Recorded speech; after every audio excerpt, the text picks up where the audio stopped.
Today in the podcast, we got Lloyd Vogel. He's the co-founder and CEO of Garage Grown Gear. It's a super popular website for startup and small brands to have a platform to stand out among outdoor retail giants like REI. His take on how to run a business is interesting to say the least. He has a background in guiding backpacking and kayaking trips, and he's probably the biggest gear nerd I have ever talked to. And I should know because I'm a pretty big gear nerd.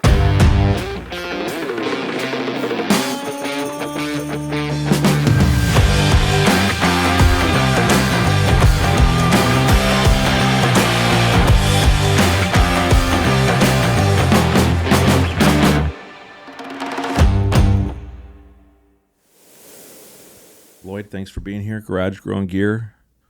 How did it start? Who are you? Why are you here? How did you get in my house? All the things. Hi, Dan. I drove here. Left. Put my 5-month-year-old. Wow. We're already going escalated there. Quickly. To sleep, and then drove from Minneapolis to Milwaukee. Tell me about, you were a guide, right? Yep. So you own this company called Garage Grown Gear. Yeah. How did you start Garage Grown Gear? Tell me the guide story. Yeah. Like what is all this? Well, as you know, I'm from Milwaukee originally, so just a little bit farther north. So it's always fun to come in and visit you and hang out with you. I went to a summer camp up in Boulder Junction, Wisconsin, Camp Manitowish, for a long time, and then I worked there for about a decade, and that was primarily like a trip leading camp. Okay. So leading everything from week and a half trips in the Boundary Waters to we did the entire North Shore of Lake Superior via kayak to guiding in the Inside Passage of Alaska, and then backpacking up in the Brooks Range. And I mean, it was like the best job in the world. You got kids, anywhere from like 14 to 18 who loved being outside, and I just each year got to show up and do a different trip to a different place that I hadn't been to. So it was a summer camp. Yeah. And then you worked for the camp. Yep. And you were the guide, and you took, like, did you take adults too, or is it mainly? No, just kids. Unruly kids? Unruly, well, yeah, some of them. Yeah. Pretty ruly. Because a lot of them were kids who had been coming to this camp for, 5 to 10 years at this point. Wow. So you had, or I guess not 10, but like a number of years. So they were familiar with what they were getting themselves into. How long did you do that for? I did it for about a decade. Yeah, from when I was 18 till 27. Wow. So, I mean, it was just such a good summer job. You got paid to go to backpacking, and you said to bring kids along who were excited to be there. And so then what's the switch out of that? So I was teaching during the rest of the year. So that was what enabled me to spend my summers trip leading, and then during the rest of the year I was a high school special ed teacher. So and I was working at like a little environmental charter school in West St. Paul, which really enjoyed. But basically, just like anyone who teaches knows that it can be very challenging. And I think there are some people who are who just like, they are energized by kind of the busyness and hustle and bustle of a classroom setting. And I can fake it. Like, I think I was actually a pretty good teacher. I really liked the relationships. I enjoyed aspects of working in a school, but at the end of the day, it was too anxiety producing.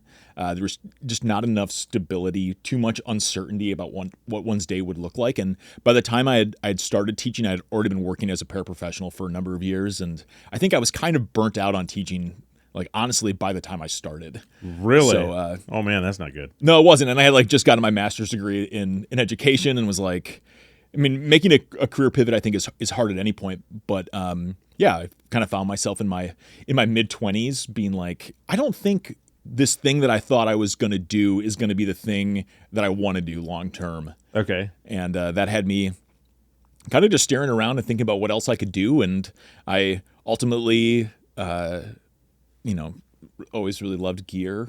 And so I decided to start this other company called Big Outdoors, which was me just sinking every penny I had into buying a Squarespace domain And I wanted to buy bigoutdoors.com, but that wasn't available, so I became bigoutdoors.org. Which was you're the org guy. the org guy. Yeah, it kind of sounded like a nonprofit, and but it was highly unprofitable. So in that sense, it earned some of its .orging, but yeah, I just like the whole premise of it was to buy gear that had longer lead times and buy it in bulk, and then sell it with 1 to 2 day shipping to folks that couldn't wait 8 to 12 weeks for it. Oh, and that's smart. I thought so.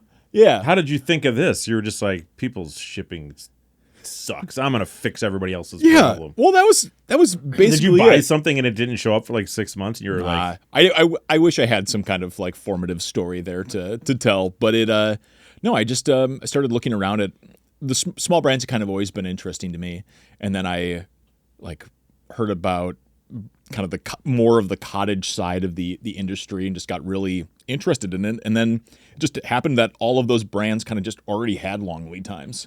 So to be able to work with them meant, kind of buying things in batch and then like honestly, Big Outdoors like did not do very well. I had absolutely no idea what I was doing. Anyone who's like jumping into entrepreneurship for the first time, it is you're kind of just drowning from the jump. I mean, of starting a YouTube channel, like you kind of get the ball rolling and you kind of hope that it evolves and you take some steps forward and some steps back and you learn a ton throughout the process, but nothing about it is particularly linear. And I ended up stumbling into Garage Grown. I I entered into a Garage Grown gear giveaway and ended up taking. Wait, Garage Grown gear was already around? It was already around. I have a business partner, Amy Hatch, who's out in Idaho, and she had started Garage Grown back in like 2013. And at this point, we're talking about two companies, Big Outdoors and Garage Grown, that both had like under $1,000 in sales a month. So okay, like very small companies, like not financially viable companies. Neither that felt like they had any type of real legs or trajectory underneath them. But I ended up winning Garage Grown Gear's ultralight giveaway. I took second place, and that got Amy and I in communication. And long story short, I ended up driving out to Idaho in my little Honda Fit, and I met with Amy for a couple days to see if this would be like a good fit. She wanted me initially to buy it, and I had no money to buy it, but I was like, well, if you're looking to kind of just give it to somebody, I'll like merge the assets of Garage Grown and Big Outdoors into something and kind of see what happens. And I loaded up all of the inventory at that point into like a little tub, put it in the passenger seat of my little Honda Fit, and drove it back to my spare bedroom in St. Paul, and kind of just really tried to make a go of this Garage Grown gear thing. So, yeah. Wow. It was, yeah.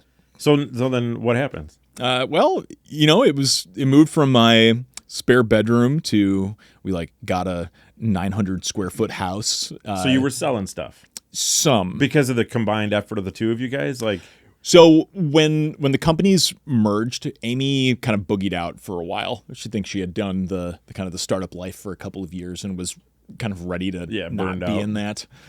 So for the first bit, she was there for some of the transitional stuff, but kind of initially, it was really just kind of me seeing if there was a business that was viable, and really just kind of clawing at anything to kind of see what would work. So it was a lot of time spent in my 80 hours a week in my basement answering customer service before I go to bed, fulfilling orders as they came in, and just waiting for orders. We'd have people who'd be like, "Wow, that fulfillment was instant." I was like, "Yeah, because I was just waiting for an order to come in." Ooh, an email. Yeah, thank God, someone's interested. Yeah. Were you advertising? Kind of. We had on the Big Outdoors side, I had grown probably about a 20,000 follower Instagram account. We Garage Grown brought in about a 5 to 10,000 email list. So we had some assets. That's pretty good. It was okay, but no one cared about Garage Grown at that point. It didn't have a loyal community or following. It also at that point, so this is 2015, 2016. it wasn't just about ultralight backpacking. When Amy was running it, it focused more kind of broadly on small outdoor brands in general. So it had like some small brand yoga mats and climbing gear, some like travel mugs, stuff that was like a little bit almost anything you could get. Because you were just hopeful somebody would work with you, right? Yeah. And it was, Amy cared about ultralight backpacking, but she was more interested in creating a platform for small outdoor brands. But when I took it over, my interest was in ultralight backpacking. Is Amy still around now? She's still one of our 2 board members. So her and I are the board of Garage Grown. All right. So like she's coming out in February for a board meeting, and she's involved in that way. And her kind of involvement has ebbed and flowed over time, and maybe it will in the future too. But we're kind of all just based in St. Paul. We're like the least remote team. She. I like to say that Garage Grown kind of has 2 iterations. It has the pre.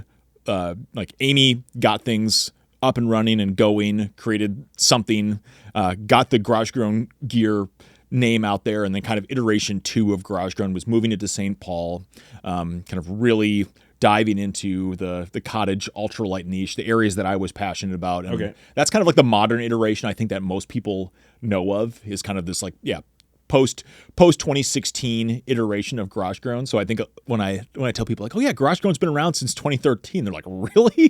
That was what I said. You told me that. I was like, what? Yeah. Because I met you when you were working for Enlightened Equipment. Yeah. And it wasn't even like we met. It was like you were the contact at Enlightened Equipment. Yep. And then I was just like the guy that was getting sent to Enlightened Equipment stuff because I was a YouTuber. Yeah, that was the first point of contact. Yeah. And then that's all I knew. And then one day it was like, oh, Lloyd's not there anymore. Oh. Yeah, where'd he go? And then it was like, oh, remember that guy that worked for Enlightened Equipment? He's got a website now. I'm like, oh, he went and started a website. Yeah. Right after he quit Enlightened. Wow, that's fast. That's the magic of having 2 simultaneous full-time jobs. I worked down at Enlightened Equipment as their communications officer for 2 years, and then while I was doing that, I was also running Garage Grown full-time, and it was but it was just like doing what you needed to be able to do. Like I needed to be able to give Garage Grown a longer runway to be able to grow, and it couldn't compensate me at the level that I wanted to at the time. So I kind of needed a gap, and working at Enlightened Equipment, like really, I think that they're a company that is way more established than I think a lot of people recognize. Like when I first started working there pre-pandemic, I think there was like 95 employees or so. Like it's a pretty big crew, and at that point they were doing all of their production in-house, so it was a big production team that was there. But that really helped me kind of get an idea of what a kind of scope, size, and scale. If you wanted to take a company that was really small and grow it a bit, Enlightened Equipment is a great example of a cottage brand that kind of like grew into itself, into some systems and structures, and built something that was sustainable, but also kind of coming from the cottage side of life. I've never had a conversation with Enlightened Equipment since. And you're literally the only person that's ever talked to me from there. Yeah. So. Shout out to their CEO, Chris. He's great. You'd like him. Good person. Yeah. Also lives in Wisconsin. Chris, what's the deal, dude? Yeah, he lives outside of La Crosse in Holmden. No, I had one of their quilts and I hated it. I'm just being real, man. I had one of their quilts. It was like it was a 20-degree quilt, and I remember being outside in 30 degrees, and I had a nice hammock set up. Uh-huh. Like I was well insulated underneath, but I remember waking up freezing. And I'm like, there is not enough down in this thing. And that was literally my only experience. Customer service at enlightenedequipment.com. Yeah. Anyway, but awesome. So now you've got this website. Yeah. Where you have, how many people are working for Enlightened Equipment now? Wait. Wait, hold on. This is like, okay, never mind. Yeah. I'm curious. For Garage Grown? Yeah. Garage Grown. Yeah. I think we have somewhere around 20 to 25 employees currently. Yeah, I think, some people think we're a lot bigger than we are, and some people think we're still in my basement, which I don't super care. You don't hand deliver every ultralight item to people's houses? Not anymore. I mean, I used to like bike to the post office with orders. Bike, really? Yeah. I would just, but I don't do that anymore, fortunately. That's awesome. But yeah, I think the last couple of years has been like a lot of growth for us. I think there's just continuing to be a lot of momentum and interest behind supporting smaller brands. I think ultralight as a thing has just entered more into the mainstream conversation too. And I think like ultimately the idea of going ultralight, I know like one can look at it as this hyperbolic polarization of like, even, when we're some of the stuff that I bring you of like an inflatable tiny pillow. Yeah. Some of it, you have to have a certain sense of humor about like ultralight as a thing because it can be ridiculous if you take it to its extreme. But at its core, the idea of just carrying less and having it be more comfortable, it's like a very easy sales pitch. It is. If I was a manufacturer of ultralight gear, I would probably have a lot of fun with it. Yeah. Because I totally get it. Like, how can let's just sleep on a Ziploc bag for a pillow. It's like, okay. But yeah, I get that. I mean, there's ultralight that makes sense, and then there's ridiculously stupid ultralight. Like if people listening may not even know what we're even talking about ultralight, but like, yeah. Yeah, I mean, yeah, it's a hobby, and if you find joy out of getting your kit as light as humanly possible, awesome, great. Have a sub 5 pound base weight. Have that be the thing that you invest a ton of energy and a ton of money and a ton of time in. If that is what helps you enjoy the outdoors more, awesome. If having a 40-pound pack that you feel the struggle with every step, if that is what makes you feel connected to the outdoors, do that. Yeah. Like there's no best way to experience the outdoors. There's no medal for like reaching any particular base weight. But what I like to say at Garage Grown is like, if one of your priorities is to reduce the amount of weight that you're carrying, Garage Grown is an awesome platform for seeing what options exist there. It's not. I would fully agree with that. Yeah, like in a huge way, because that's where I learned how to backpack was from ultralighters, watching ultralighters, and I got sucked into that, and it was like a blessing and a curse because I learned how to. I started lightweight in a weird way, like when I could afford it, but as I progressed in learning how to do what I do from going backpacking and all that stuff, it was like I was uncomfortable more than I was ever comfortable because I didn't have enough stuff. And if I froze because I chose the 1 pound, 50-degree bag versus the 30-degree one I should have been, what I mean? Like stupid decisions just because I was out there and like somebody was going to see it. Yeah. And I had to like prove that I was this guy. Like, I think the lightest I ever backpacked with was probably like ever. I might have backpacked with 8 pounds one time. And I think I did that just because, and that's like including like camera gear and everything. Like I must have like filmed with my phone or something like that just to try it. And it was just, I'm just like, this is stupid. Yeah. And then like, then it's just like, why? Why? Like why? And I think that's a lot of people's journey with ultralight is that they go really minimalist and then they're like, actually, like this amount of weight actually is worth it. It does make my experience better. Yeah. I think it's it's either side of the argument that kind of annoys me is that it's people who are like if you, it's this like kind of like hyper masculine, like I have to carry 60 pounds on my back and that's what extreme is like. Yeah, but like, carrying less than 5 pounds is also pretty extreme because you're probably going to be cold and hungry and like your first aid kit is going to be like a Band-Aid. Yeah. And I think people that are like truly experienced understand that each experience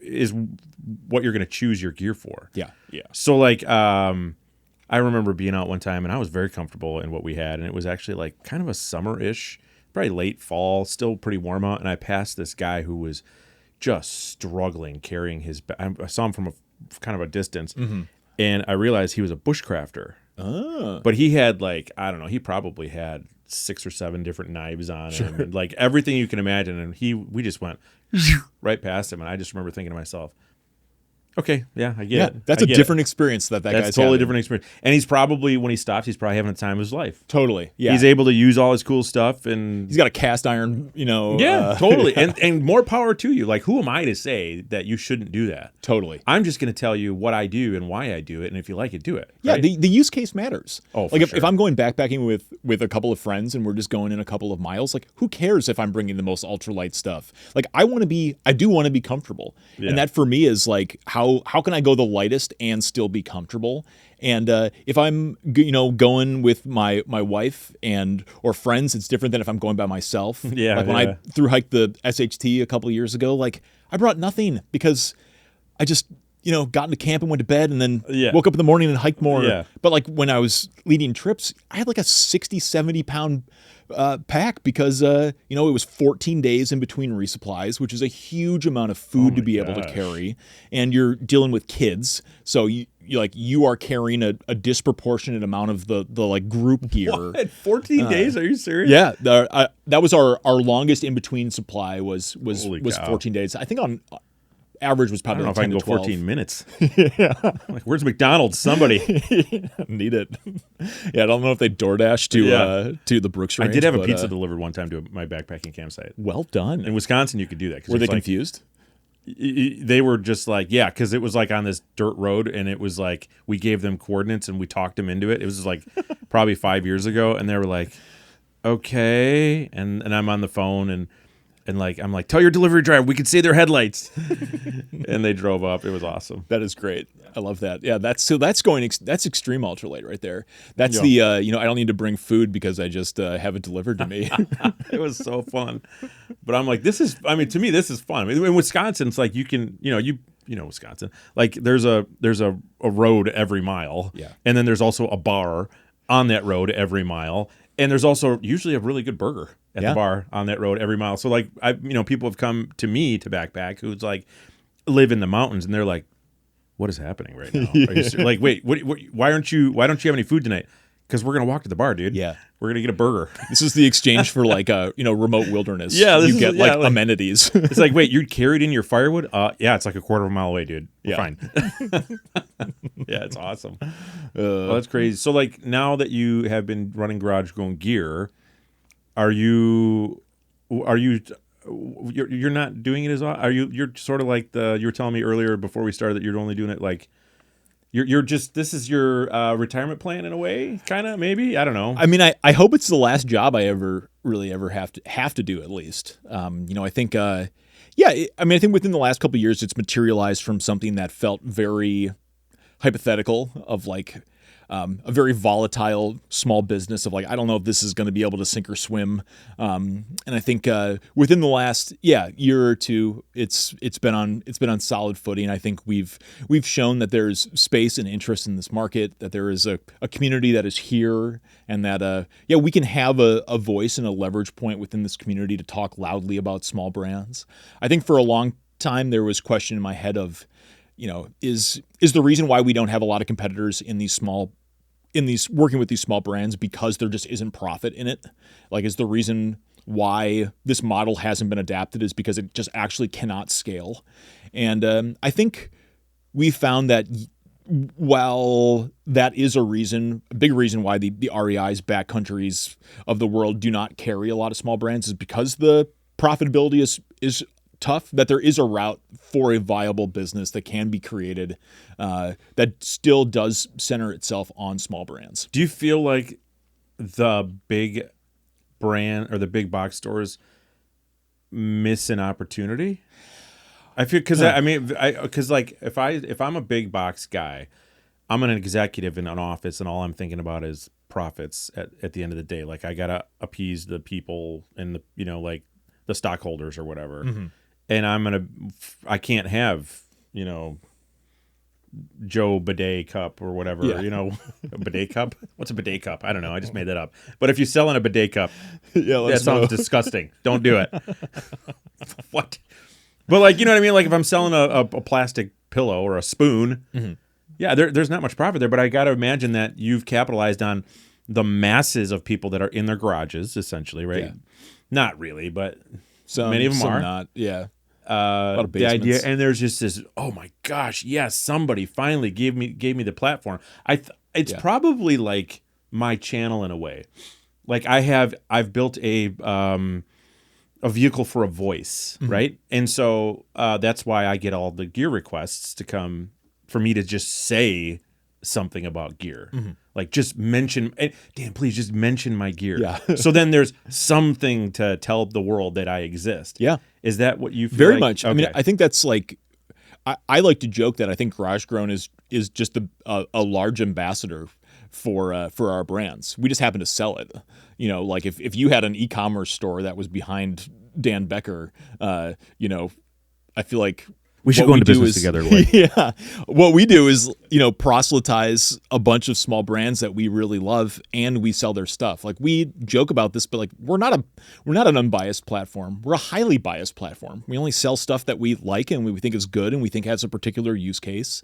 And we'll happily sell you that type of stuff. But we've built this platform over years with the idea of how do we leverage an audience that likes supporting small brands and connect the dots to brands who need the support and don't necessarily have the marketing skills or the web skills or really, you know, the million skills that small brands need to be able to have. How do we act as an amplifier for them so that they don't have to do everything by themselves? Yeah. Wow. And I feel like it's almost like you're okay. Without you, would some of these brands exist? Ooh, that's an interesting question. I don't think. And do you feel that responsibility? Because I think I do. I would think that no, they wouldn't. I mean, where else would they sell? And maybe they're depending on your website, just like people depend on REI or they depend on Walmart or whatever. I think without us, a lot more. For the business folks in the crowd, you know, we talk a lot about like B2B, which is business to business sales, or D2C being direct to consumer. And so, you know, we buy a lot, we buy all of our stuff up front from our brands. And so that is a B2B transaction. Like instead of having, you know, a bidet company having to sell 1,000 bidets directly to 1,000 different customers, they send 1,000 to us, and then we send them out to a whole bunch of different places. And I think because, you know, we warehouse all of our brands with us in St. Paul, so we're a consolidator of that. But in that comes a lot of like convenience, and I think it just comes down to the fact that a lot of people do not buy directly. So, you know, if you're going to buy a bidet directly from a brand, or you're going to buy a small pocket knife, you're having to make that transaction. You're probably paying shipping for that. You're having to go find that thing on the internet. And if you want to go buy a trowel with that too, then you're having to go to another small website that only sells trowels to be able to buy that one individual thing. And I think that route for growing for businesses is hard. I mean, it's why, not that we're an Amazon, but it's like why Target exists, why Walgreens exists, is because people don't buy toilet paper directly. You know, they don't go to the toilet paper store and buy it directly. It's just not how sales happen. But you really got to go to the bathroom, then you're. Yeah, then, you know, you're really happy to see that what is it? Charmin. So I think like I occasionally hear those comments that are like, well, why don't you just buy things directly? Please do go buy things directly. But if you don't want to scour the internet for 200 small websites, small brands that you may never even be able to find if you don't even know where to look. Garage Grown is kind of that discovery platform. And for probably, you know, 20% of our brands, we do 50% plus of their business. Okay. Because, you know, it is easier for brands that just have a small website where they sell stuff directly, or their lower price point items where they just sell a bunch of it to Garage Grown. And because we ship a ton of stuff out our door, it's easier for someone to buy powdered soap from Garage Grown with a pack, with a trowel with a couple of other things than going directly to that place and buying it. So I think this ecosystem has definitely been fed by having a retailer like Garage Grown. I think it's substantiated it. I think it's created a community of interest in this space, and it's created a meeting point for people to be able to latch onto and say, I support cottage brands, I support ultralight companies. Like, this is something that I care about. And I think before that or without it, it just was like a whole bunch of companies shouting into the void, trying to be able to get attention, and just not really being able to latch on easily. I mean, even for, even by the fact that I'm having this conversation with you today, is like we are able to leverage Garage Grown to kind of be the poster company for all of the companies that we represent. Like, you might not have one of our tiny, basically pre-revenue companies onto your pod, but if folks that are listening to this go on to Garage Grown, they can definitely find that company for sure. So I think we kind of like try to lead as like the tip of the spear of like, how do we do this work so that others don't have to navigate it by themselves? This is going to sound absolutely terrible, and I don't mean it to be terrible at all, but it's saved, I think, YouTubers in a weird way, because we were like inundated with these small brands. Yeah. Like, people just like, and I still get a lot of emails, but not like I did. I feel like they're all coming to you now.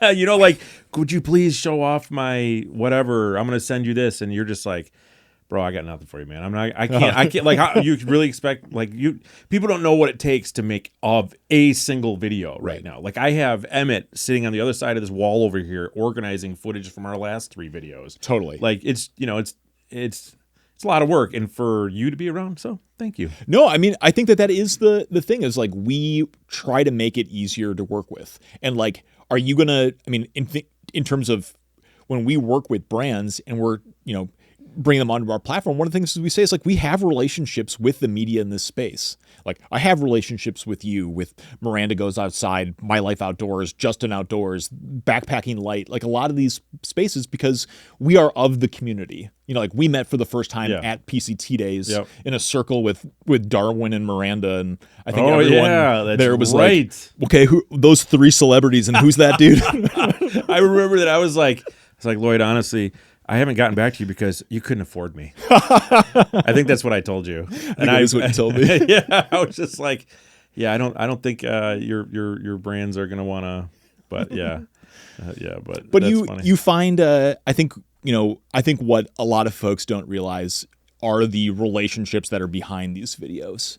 Of like, I think because people know that our transactional natures in kind of this space, that somehow that has a lack of authenticity to it, where it's like, no, the best form of business is when there is both relationship capital in terms of relationship equity being exchanged and finances. Like, you don't run this channel at this point to like not be paid. I don't run a company so that I don't make money, but that doesn't mean not that just both nice of to us, all these little companies. You're not just like, oh my gosh. No, it's capitalism at its best. Yeah. Is that one has the ability to be able to create something that is actually symbiotic, of that, like, we don't charge our brands for anything. Like, any of the marketing that we do, we're not a pay-to-play platform. We buy the product from our brands at pre-established margins, and then we work really hard to be able to sell that, because we make money when we sell it.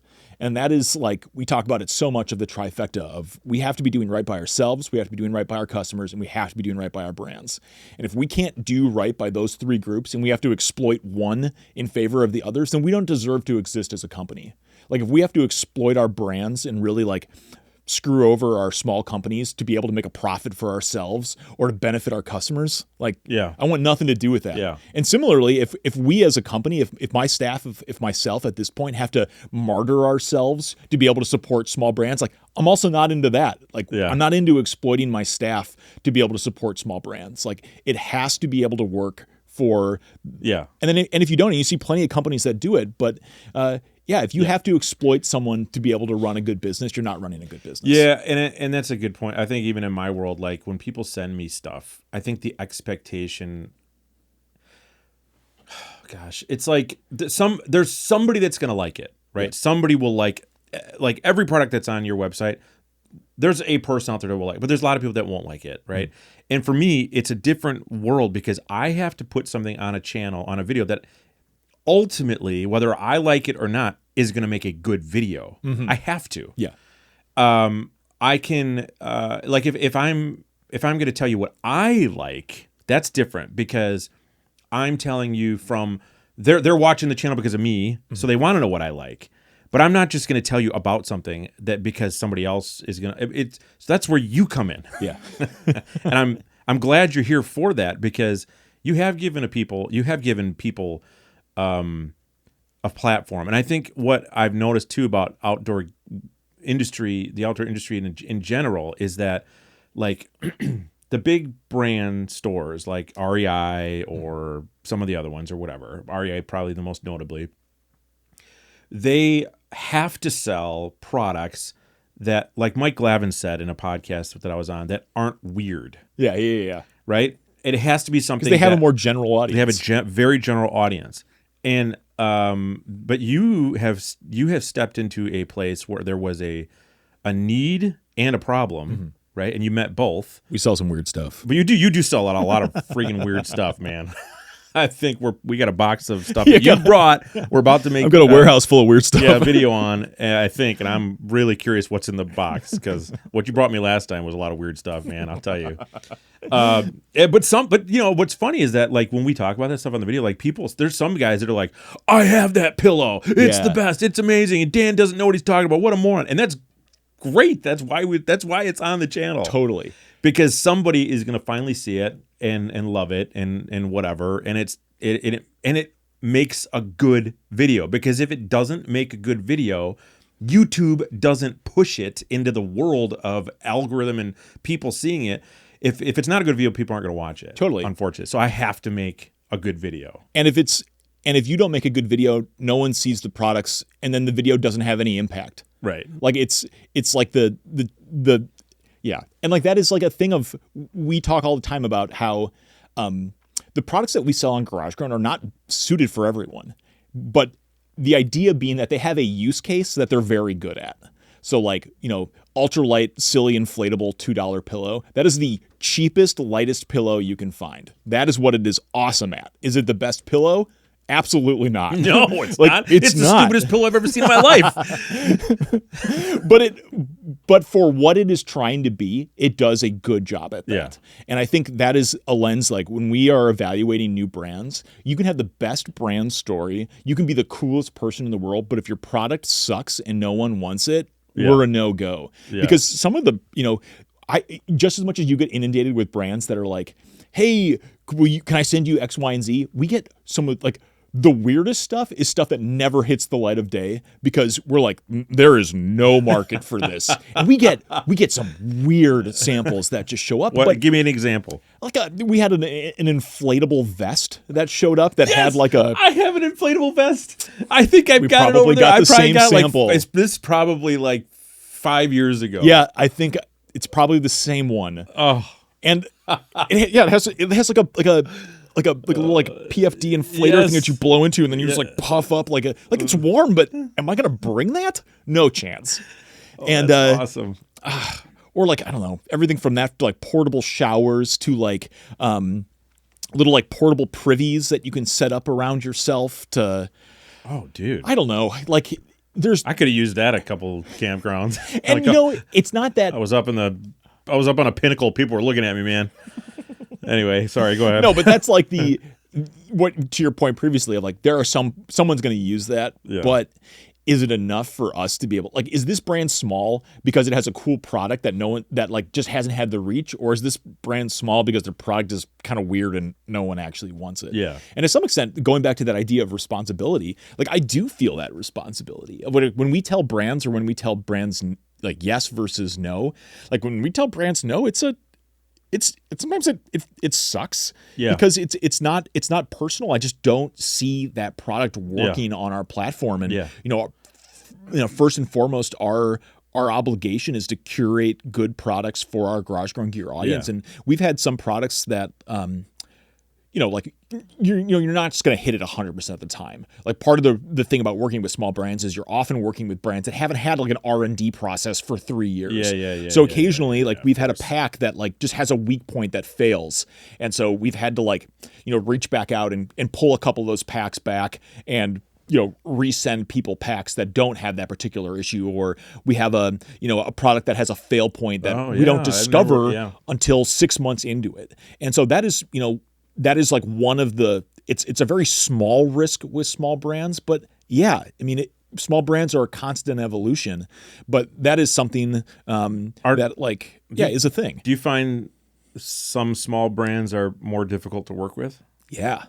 Okay. I'm not trying to like throw people under the bus at all. I would just imagine that building a business mainly on small brands, you've got people that are learning business, right, and starting from scratch, and probably some are easier to work with than others, and not intentionally necessarily. Maybe some are, because I would think that would be a big struggle for you. It is. I mean, and like we're a smallish retailer that is supporting other small brands. So it's not like we have our stuff entirely dialed either. Yeah. Like we're, I don't have any business background. Like barely anyone on our team has we're like working with a business advisor now to try to, and we've professionalized a lot over the last year, but I mean, we're making this up as we go too. Yeah. And we have brands that, I mean, it's a big reason why like REI, bigger box retailers don't like mess with these small brands is because their supply chains aren't fully dialed.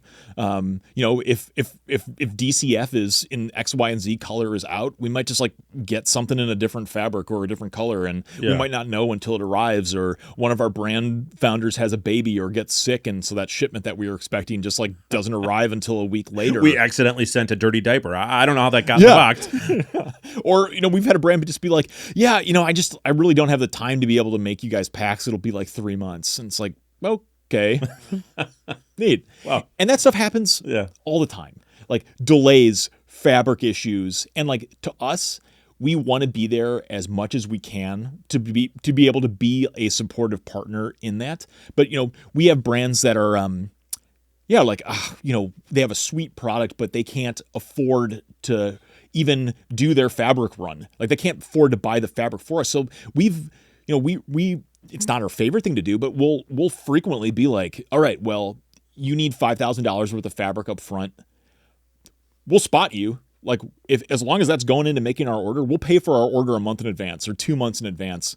And that is like, typically in the industry, you're not paying for something 30, 60 days normal. Afterwards. That's a risk. It is, but it's also opportunity, because for us, like our competitors would never do that. But for us, if we want to be able to secure that product, if we want to be able to build that relationship, like we are willing to put our money where our mouth is to be able to make sure that we have the right products, the right brands, that we have the most compelling offers that we can on our site. And that is something that I think, we're just like willing to take more risks, because elementally, I think as a company, we think of it as opportunity.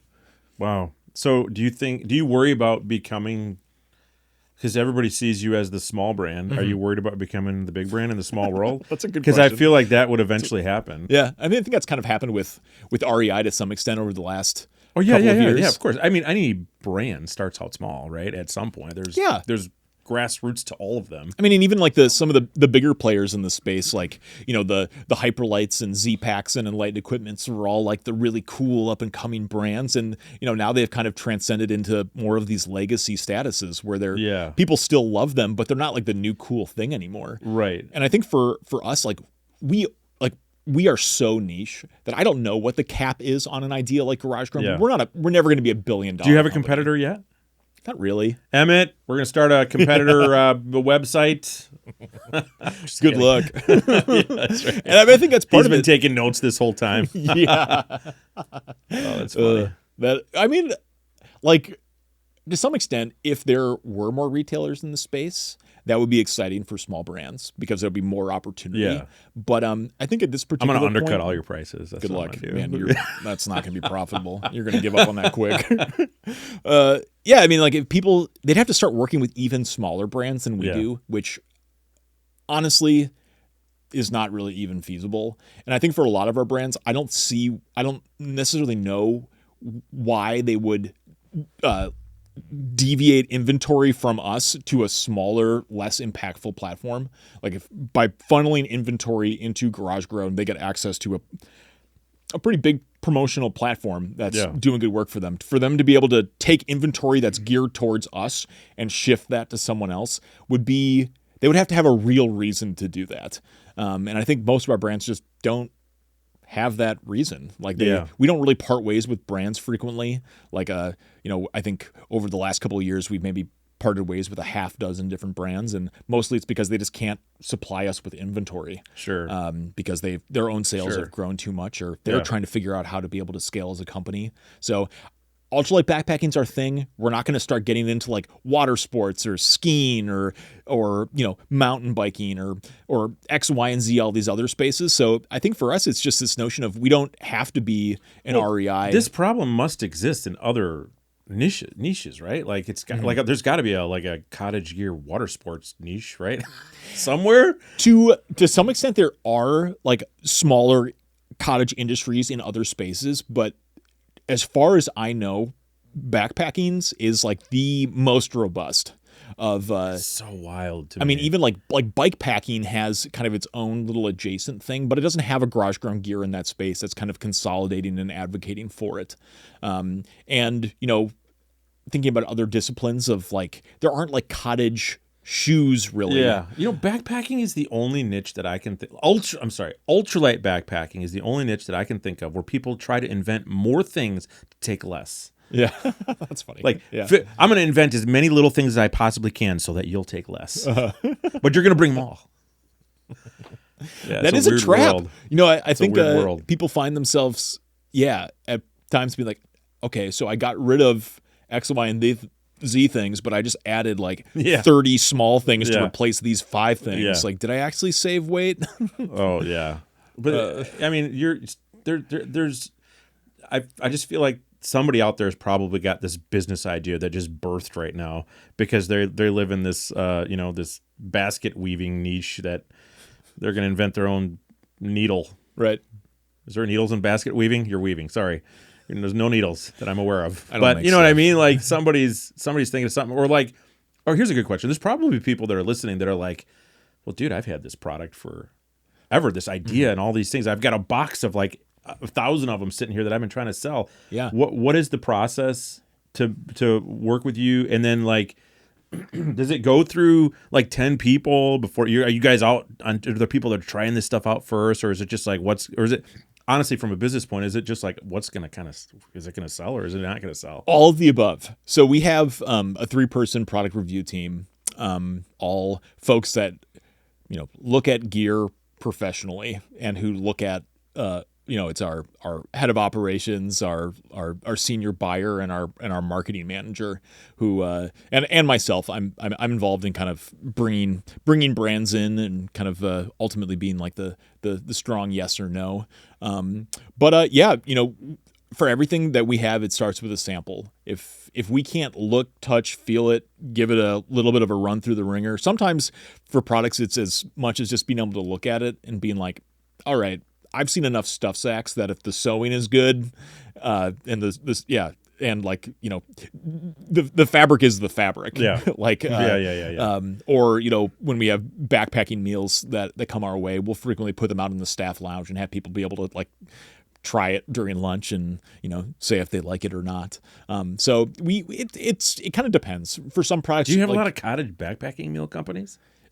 We do. Yeah, I mean it's a space that like seems to constantly be reinventing itself every 3 or 4 years.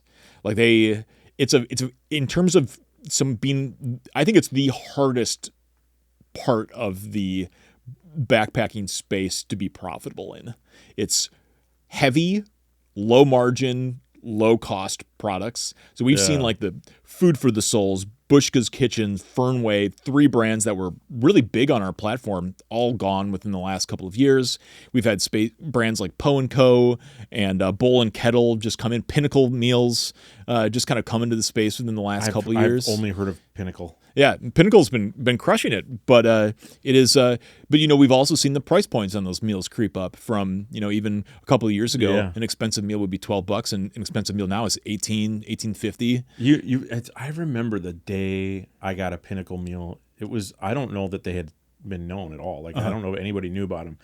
And I got a box of Pinnacle meals sent to my house, and I thought the packaging was so bad that I never even opened it. I'm like, I mean, not the packaging of the box, but like the physical packaging.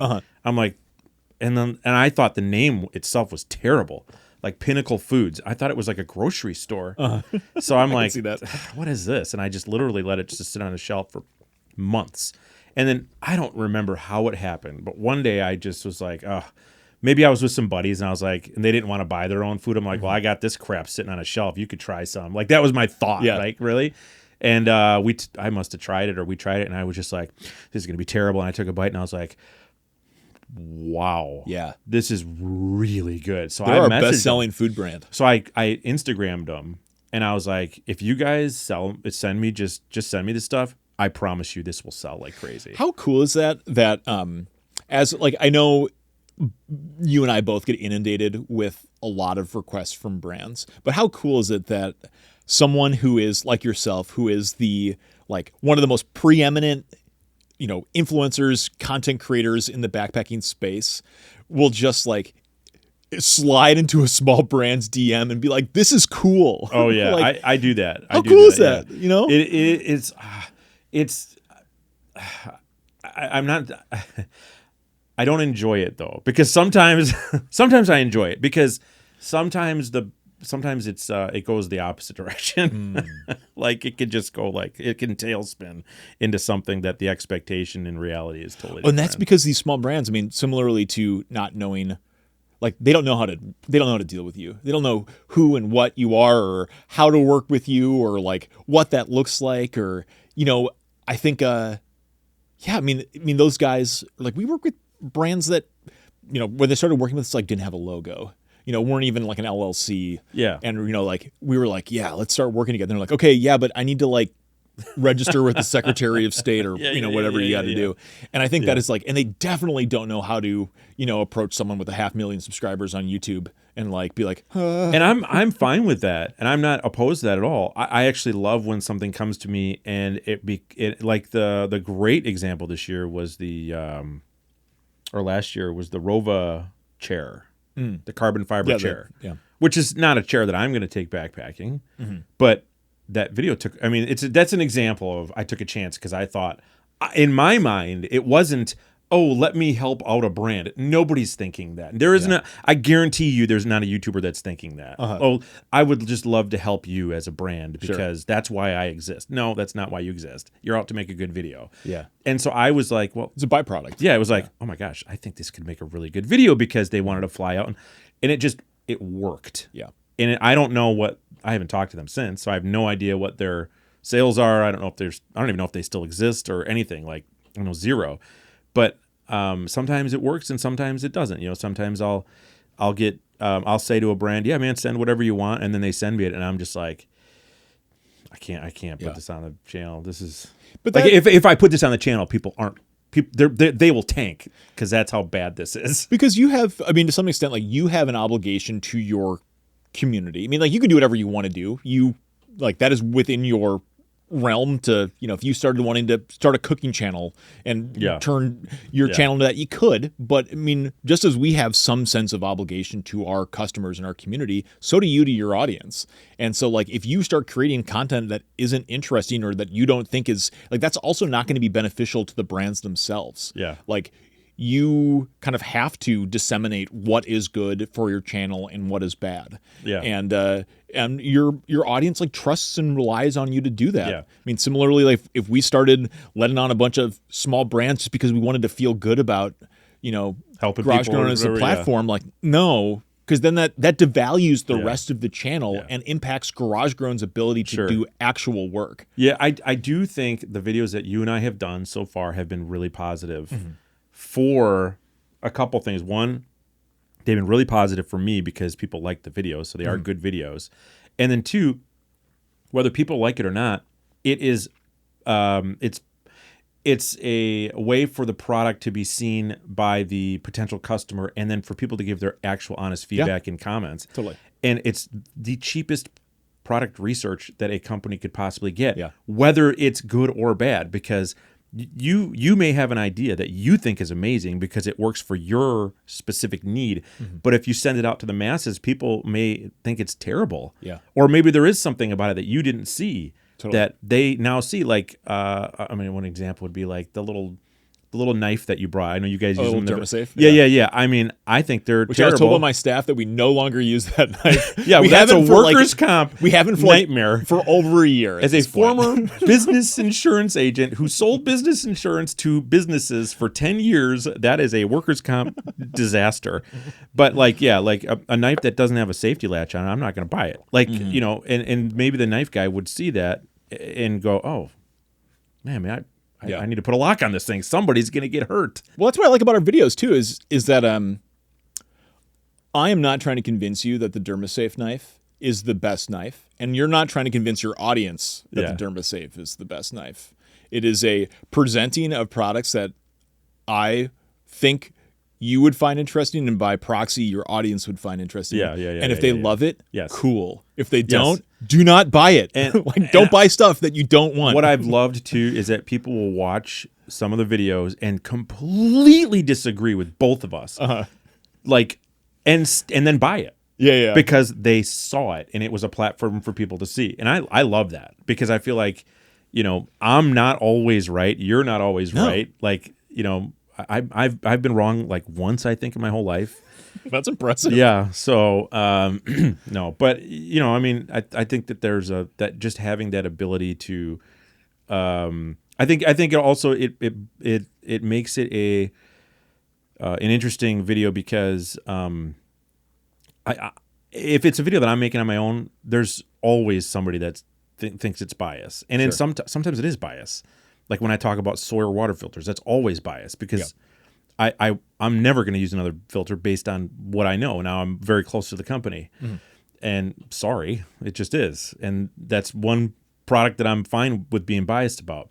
But like your people could consider you biased if you make a video based on all these products on your own because it's your company you're selling. But for some reason, I feel like these videos have helped in that bias realm where people feel okay. Because I legitimately have no idea what you have in that box. No, and I will legitimately give you my honest reaction. And we've talked about this. I'm like, Lloyd, if I give my honest reaction in videos, is that going to be bad for you? Because I'm telling you what you brought sucks, and I don't want you to be like, oh gosh. But no, I mean, I think it's a good thing for everybody. Yeah. I mean, I think that's the best way that I think that folks can be very suspicious and like suspect that there's some like level of collusion behind content. And I think the real fact is like all of us are just like trying to make things work. Yeah. And for sure. I drove here, last night, got here at got to my friend's place at like 2:00 last night.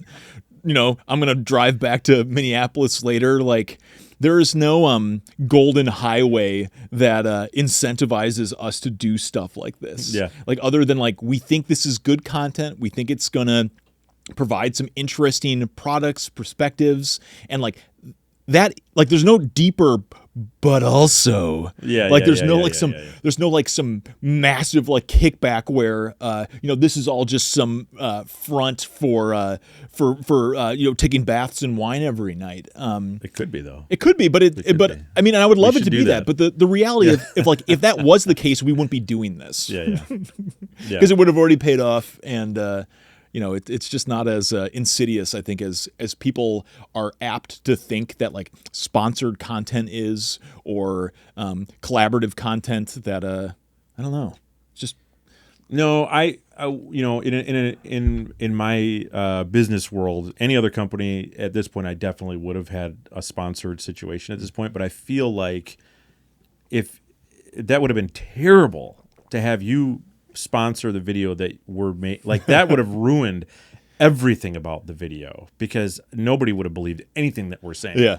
And because this is legitimately, you're just here, it is a benefit for me, obviously, because it gives me a good video. It's a benefit for you because we're pushing the company. It's a benefit for all the company. I don't see how it's not a win for everybody, even the viewer. Yeah. Because the viewer gets to watch this and see products that they never would have seen before. And they're not going to go to your website to search out. Even if they went to your website, are they going to find those products? Maybe, maybe not. I doubt it. Yeah. But like they're just going, oh, wow. What an amazing pillow. I do read through every single comment. Do you really? I do. Well, because, unlike you who has like, hundreds of videos that you have been a part of, like I am not a particularly public facing part of Garage Grown. Like this has been, these videos have been fun for me because it is a bit of a like pulling back of the curtain. Like I'll pop onto podcasts every once in a while. I do a lot of stuff within the industry. So I'm like very active on LinkedIn, and I'll, I like curated a panel at Outdoor Retailer, and I do stuff within the industry, but to folks watching, it's not like, I'm not everywhere with Garage Grown. So this has been kind of fun for me to be able to have like a direct connection with folks in the community. Because, like when we met each other at PCT days, when there's a Dan Becker, a Darwin, and a Miranda standing in a circle, I have entire, anonymity in that area. Yeah. And largely I like that, but this has been a fun point to be able to be like, oh, cool. Like people do like this, and this is fun, and this feels like a genuine way of interacting. So I appreciate the opportunity just to be able to talk to the outdoor community more. I don't remember who introduced us. Was it Miranda? Maybe it was Miranda. Probably. She's always trying to connect people. And that was the first time I friendly. met Miranda. I think that was the only time I met Miranda in person. Oh, really? Yeah, I'd She's talked great. to her many times, but never. And what's funny is like I stuck around. Like we had texted that we were both going to be there. And she's like, oh, I'll be there at X time. And I literally waited. I must have waited 2 hours for her to show up. Oh, really? I'm like, Miranda, what the heck, man? Anyway, that's funny. Because I was trying to leave that same day to get into the mountains. I was going into the Goat Rocks Wilderness to go backpacking for a few days. And it was getting like to the point where we weren't going to make it. You better get here. But I was glad she came. My wife and I went out backpacking outside of Seattle last year. And we got to Seattle. She was there for a work event, and I realized embarrassingly that I had forgotten a backpack. So the ultra gear guy forgets backpack. Literally like a dozen packs in my basement, but I forgot one. So I like texted Miranda. I was like, "Hey, can I swing by your place and like pick up a pack?" And so she literally let me borrow the pack that I had sent her the week before to be able to test for a video. She should have sold it to you. She should have. Yeah, like I'm not just gonna give this to you. Okay, so I think we should go make a couple videos here. That sounds great. We'll do that. Yeah, man, thanks for being on and all that cool stuff. Thanks for coming out and making it easy. Yeah, it's fun. Always, Dan. All right, see you in the next one. Bye.